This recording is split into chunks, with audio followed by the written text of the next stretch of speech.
Salut les KT, j'espère que vous allez bien. On se retrouve pour parler de Dragon Ball Super et on va se concentrer plus précisément sur le chapitre 92 avec les premières pages qui nous ont été fournies ainsi que le synopsis en lien avec ce futur chapitre. Ce chapitre 92 va mettre en avant au début le combat entre Piccolo versus Gamma 2. On voit ça maintenant, mais juste avant, n'oubliez pas de liker et de vous abonner si vous êtes nouveau, ça fait toujours plaisir et je compte sur vous. Et n'oubliez pas de nous rejoindre sur mon serveur Discord si vous souhaitez plus d'informations sur différentes œuvres, que ce soit Boruto ou encore Dragon Ball Super. Commençons par les dates de sortie du chapitre 92 de Dragon Ball Super. La version anglaise et espagnole sera disponible sur le site Manga Plus le 20 avril 2023 à 17h. Pour ce qui est de la version française, vous pourrez la retrouver le 20 avril 2023 à 20h sur le site Dragon Ball Super France ou alors sur mon serveur Discord KT Shinobi. Passons maintenant à ce qui nous intéresse, le résumé officiel. Petite précision, c'est le résumé par rapport aux premières pages brouillons qui nous ont été fournies avec le chapitre 92. On est plus sur un synopsis du coup. Le chapitre démarre avec le face-à-face entre Piccolo et Gamma 2. C'est là où on s'était arrêté à la fin du chapitre 91. Piccolo dit qu'il reconnaît le symbole du ruban rouge depuis l'époque où il était le dieu tout-puissant de la Terre. Gamma 2 dit qu'il a commis une erreur et n'aurait pas dû montrer cela à son adversaire et se demande ce que signifie être dieu tout-puissant. Alors sur la traduction d'origine, c'était le mot Kami à la place. Là je vous ai mis dieu tout-puissant pour vous faire comprendre que c'était à l'époque où Piccolo et le dieu de la planète Terre étaient séparés avant leur fusion, notamment pendant l'arc Cell. C'était pour une question de compréhension. Piccolo se moque de lui en disant qu'il n'a pas fait assez de recherches.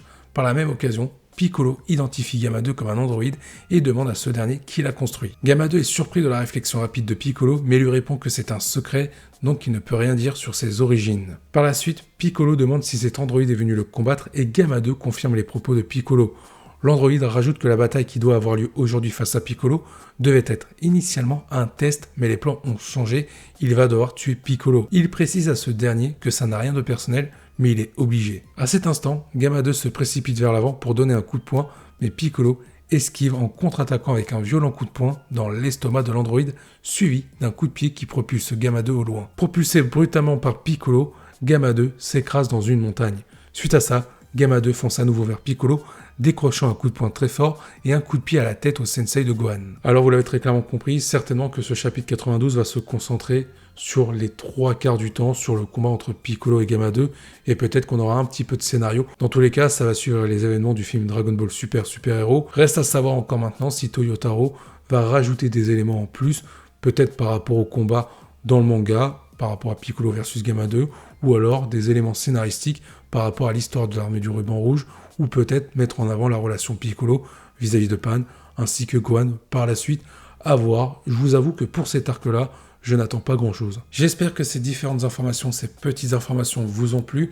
N'hésitez pas à donner votre avis en commentaire sur ce que vous pensez de l'adaptation du film Dragon Ball Super Super Hero pour la partie manga. Est-ce que ça vous plaît ou est-ce que ça va vous ennuyer? Donnez votre avis par rapport à ça et quelles sont vos attentes. Est-ce que vous voulez vraiment que Toyotaro rajoute des éléments supplémentaires ou alors qu'il s'en tienne clairement à ce qui nous a été proposé dans le film? Vraiment, n'hésitez pas à donner votre avis par rapport à ça. Sur ce, je vous dis à la prochaine, portez-vous bien et n'oubliez pas que la volonté du KT soit avec vous.